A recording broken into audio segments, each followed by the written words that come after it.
চৰকাৰৰ খাদ্য ৰাজহুৱা বিতৰণ আৰু গ্ৰাহক পৰিক্ৰমা বিভাগৰ উদ্যোগত আজি ডিব্ৰুগড় জিলাৰ ৪,৪৬৪ গৰাকী নতুন হিতাধিকাৰীৰ মাজত ৰেচন কাৰ্ড বিতৰণ কৰা হয়।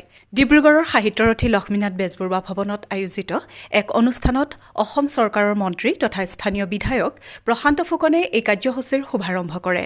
উল্লেখযোগ্য যে সমগ্ৰ অসমতে আজি ১,৩৮,৬২২ গৰাকী হিতাধিকাৰীক নতুনকৈ ৰেচন কাৰ্ড বিতৰণ কৰা হৈছে।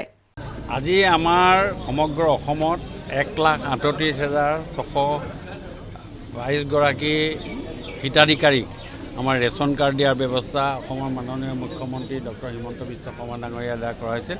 তাৰে অংশ বিশেষ হিচাপে 4,664 গৰাকী ব্যক্তিক ইনক্লুড কৰি আজি আমি 3,800 কিমানখন ৰেচন কাৰ্ড আজি দিয়াৰ আমি ব্যৱস্থা কৰিলোঁ।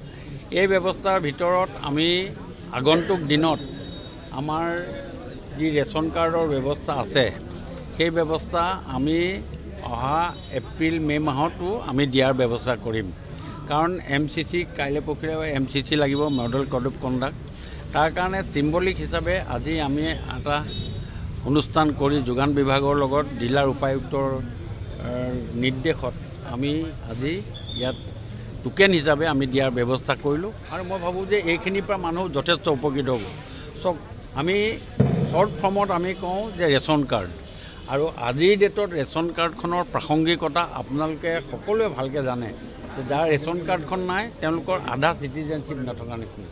আৰু এই ৰেচন কাৰ্ডখন থকাৰ লগে লগে তেওঁলোকৰ বাকী যিখিনি আয়ুষ্মানৰ পৰা আৰম্ভ কৰি যিখিনি তেওঁলোকে বেনিফিট পাব লাগে গোটেইখিনি বেনিফিট পায়। আৰু যিসকলৰ নাম ইয়াত ইনক্লুড হৈছে বা যিসকলে নতুনকৈ ৰেচন কাৰ্ড পাইছে সেইসকলৰ আজিৰ ডেটত এই গোটেই কথাবিলাকত এটা যথেষ্টখিনি গুৰুত্ব সহকাৰে তেখেতসকলক এজন সুনাগৰিক হিচাপে চিহ্নিত হৈছে। আৰু মই ভাবোঁ ইয়ে আগন্তুক দিনত তেখেতসকল যথেষ্ট উপকৃত হ'ব, যিহেতু ইয়াৰে 99% আমি BPL লেভেলৰ মানুহ, সেইখিনিয়ে এটা বৃহৎ উপকৃত হ'ব।